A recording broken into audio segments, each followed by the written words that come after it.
Alright, so this is the full rundown of the Minty setup I have in the truck. So, a little bit ago our radio died, and we were tired of, using the old Bluetooth speaker in the truck. So I've made a few setups, and they were just too much clutter and shit all behind the back seat.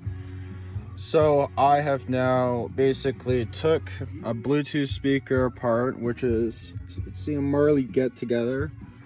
Basically took the plus and minus on the left side, plus and minus on the right side, took it, wired it into the truck's harness, and as you can hear, she comes out of the truck speaker. We also have aux and USB charging now too. I've sealed all this off too, so it's all waterproof, this board, and you can touch it without shocking yourself. You got an iPad setup instead of, just a little old radio here.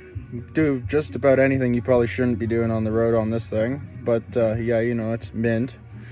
Anywho, I just wanted to make this video and show you guys the little setup I have going on here. If you don't want to buy expensive ass radios, make your own.